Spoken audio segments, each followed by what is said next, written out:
भारत ने 1947 में ब्रिटिश शासन से स्वतंत्रता प्राप्ति की और तब से दिल्ली में महत्वपूर्ण राजनीतिक, सामाजिक और आर्थिक परिवर्तन हुए हैं। इस वीडियो में हम इन परिवर्तनों की खोज करेंगे और कुछ प्रमुख उपलब्धियां और प्रकाश डालेंगे जिन्होंने शहर को आज एक जीवित महानगर के रूप में आकार दिया है। दिल्ली राज्य सरकार के गठन से लेकर नई योजनाओं और नीतियों के कार्य तक हम उनकी घटनाओं पर कार्यवाही करेंगे, एक नजर डालेंगे। दिल्ली में हुए राइट्स, अचीवमेंट, पॉलिटिकल, पुलिस प्रशासन और इन्वायरमेंट के ऊपर नजर डालेंगे। चलिए शुरू करते हैं।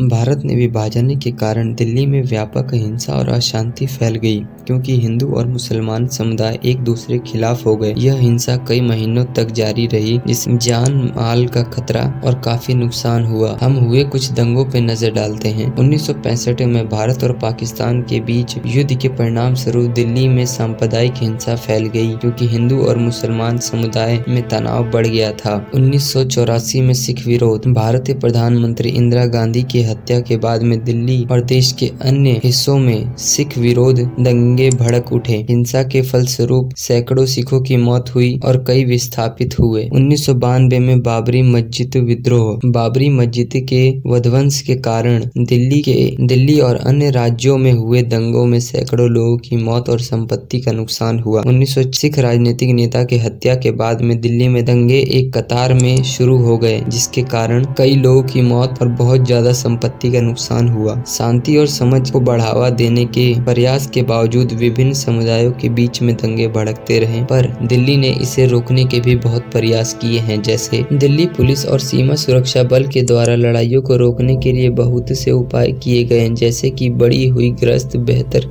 खुफिया जानकारी जुटाना और समुदाय से संपर्क कार्यक्रम। दिल्ली में बहुत सी एजेंसियों और नागरिक समाज समूह हैं जो संघर्ष समाधान और मध्यस्थता के लिए कार्य करते हैं। समूहों में लड़ाई को रोकने के लिए बहुत से कार्यक्रम और पहल शुरू किए हैं, जैसे कि समुदाय आधारित शांति निर्माण और संवाद कार्यक्रम। इसके साथ ही शिक्षित कार्यक्रम भी किए गए हैं। दिल्ली में बहुत से स्कूलों और कॉलेजों में जहाँ पे छात्रों को शांति निर्माण, संघर्ष समाधान और मानवीकरण के बारे में सिखाया जाता है, जिससे छात्रों को पहले से ही यह समझ आए कि उन्हें लड़ाइयों के बीच नहीं जाना चाहिए, उनके द्वारा लड़ाइयों को रोकना चाहिए। साथ ही दिल्ली सरकार ने बहुत से पहल शुरू किए हैं जो लड़ाइयों को रोकने के लिए काम करते हैं, जैसे कि आर्थिक विकास कार्यक्रम और सामाजिक कल्याण योजना। एक और जहां दिल्ली में दंगे हो रहे थे, साथ ही दिल्ली में वातावरण में भी बहुत सी दुर्घटनाएं हो रही थी। दिल्ली का वायु प्रदूषण। दिल्ली दुनिया के सबसे प्रदूषित शहरों में से एक है, जहां पे हवा का पॉलिटिकल मैटर, नाइट्रोजन, हाइड्रोजन और सल्फर ऑक्साइड का उच्च स्तर है। दिल्ली में वायु प्रदूषण के प्रमुख स्रोत वाहनों से होने वाला उत्सर्जन, औद्योगिक गतिविधि और फसल अवशोषण को जलाना है।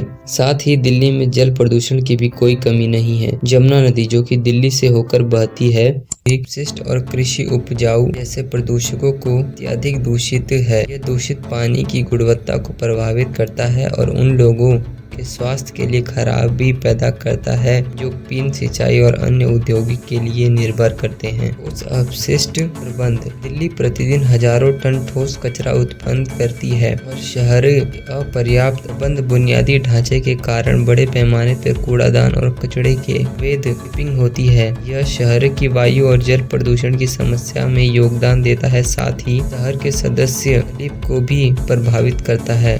वनों की कटाई भी अधिक होती है। दिल्ली में तेजी से शहरीकरण के कारण भी वनों की कटाई नुकसान हुआ है, जो कि शहर की वायु की गुणवत्ता बढ़ाने के लिए यातायात की भीड़ भी बड़ा योगदान देती है। दिल्ली में की बढ़ती आबादी और तेजी से शहरीकरण ग्रीन हाउस गैस उत्सर्जन में योगदान देता है। नहीं है कि दिल्ली में साफ सफाई के ऊपर ध्यान नहीं दिया जा रहा है। कुछ क्षेत्रों में कई सारी स्कीमें होती हैं, साफ सफाई पे ध्यान दिया जाता है, जैसे कि स्वच्छ भारत अभियान। स्वच्छ भारत की तरफ ध्यान रखा गया है। मैनेजमेंट की ओर वेस्ट प्रबंध और सड़क की सफाई पर पूरी ध्यान दिया गया है। सीएनजी व्हीकल दिल्ली में चलते हैं ज्यादातर, संख्या में बढ़ोतरी हुई है, जिससे प्रदूषण को कम किया जा सके। सोलर एनर्जी बढ़ावा दिया गया है, जिससे रिन्यूएबल एनर्जी किया जा सके, प्रदूषण को कम किया जा सके। पोल्यूशन कंट्रोल करने के लिए कई कदम उठाए गए हैं। इंडस्ट्री और वाहनों होने वाले प्रदूषण को नियंत्रित किया गया है। बारिश के पानी को और पुनः उपयोग करने की बच्चों को सिखाया जाता है।